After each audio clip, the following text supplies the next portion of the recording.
Well, we want to now talk about vocational training and the role that private sector is playing in terms of trying to ensure we have more younger people being able to get requisite skills to break through the job market. Joining me right now is Lynette Mwende, who is from ATL. Many thanks for joining us this afternoon. Thank you for having me, Abby. And let's just pick it up from vocational training institutions have been regarded as places where people who did not pass should go to. How is the narrative now? Has it changed or not?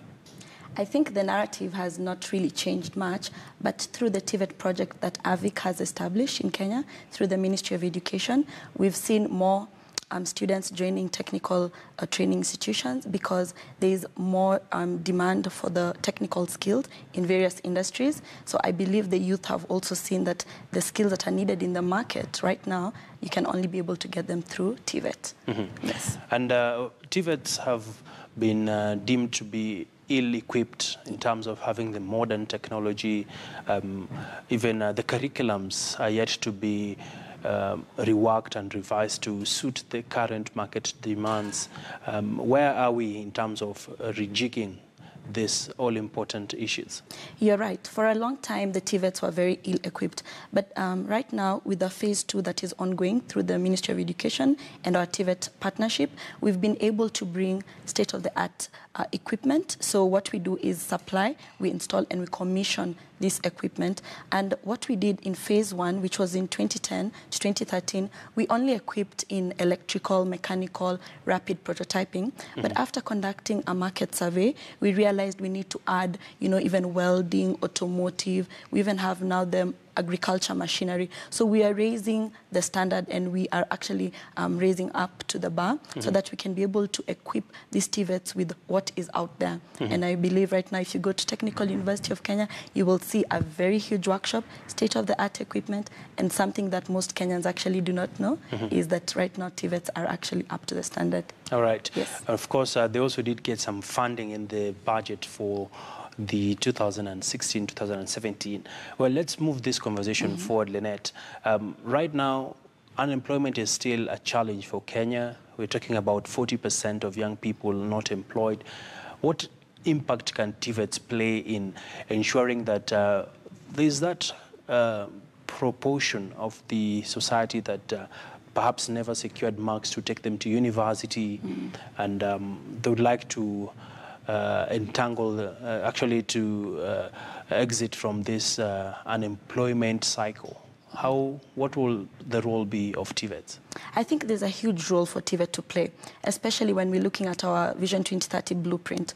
You look at, we are trying to industrialize, the country is trying to grow. And right now, for us to achieve even the 5% or more growth rate, we do need to really go into manufacturing sector and increasing our industries. We can only do that if our youth are well equipped with technical skills to run the industry. As right now, they go to university, there's more of theoretical rote learning, mm-hmm, in the university as opposed to the practical skills. So when you go to TVET, you have access to actually using equipment. And that's why even we have the Africa Tech Challenge, which is trying now to change the mindset of the youth. Because if we start with the youth, the huge unemployment rate can be reduced from if we alleviate them, if we take them from that situation of they do not have skills. Mm-hmm. So I believe TVET is going to really play a big role. And what the ministry has done in phase 2, we've been able to get there's more funding, as you said, from the initial phase 1 to where we are at, so that there can be more TVETs in each of the counties, because of devolution. So we're trying to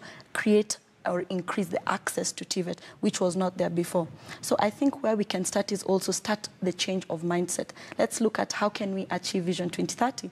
We can only achieve it if we actually work. So we actually need the technicians more than the technocrats right now. Mm-hmm. So maybe the youth need to realize that, change their mindset, and start applying to go into TVET. Mm-hmm. Yes. And looking at the bigger picture, and the reality on the ground is that a good bulk of the young population, mm-hmm, they have perception issues that, yes, kufanya kazi ya mkono, mm-hmm, as in people want white-collar jobs. Right. And they are sort of not interested per se in these technical jobs. And yet the technical jobs are increasingly becoming jobs that people are earning well. Right. What's your message to the young people? My message right now is let us also invest in research. I think the whole perception has been overtaken by time. If you look at even Talo, you can see the hiring of technicians. They actually get paid so much more than most people in the white-collar job sector. So what I want to tell to the youth right now is research. Do your research, and actually you'll be able to see the market survey has changed greatly, moving from white-collar jobs to blue-collar jobs. On top of that, look at the construction sites. Everywhere in Nairobi specifically, we're surrounded by construction sites. Who are the people we need on the construction site? We need welders. We need people who can be able to, you know, do the steel works. Exactly, masonry. So we actually need the youth to do some research and see where is the demand. The demand is in construction sector. The demand is in the industry. So even right now with the Africa Tech Challenge, we're trying to change perception by telling them there is ATC season for this season. We've changed it from TVET into a civil construction-based competition because there's a lot of construction projects in Nairobi, starting with AVIC's Global Trade Center, which is in Westlands, currently, which is the largest investment in the county. So the youth need to start seeing which projects are out there that they can be absorbed in very easily. All right. Yes. And definitely quite an important subject.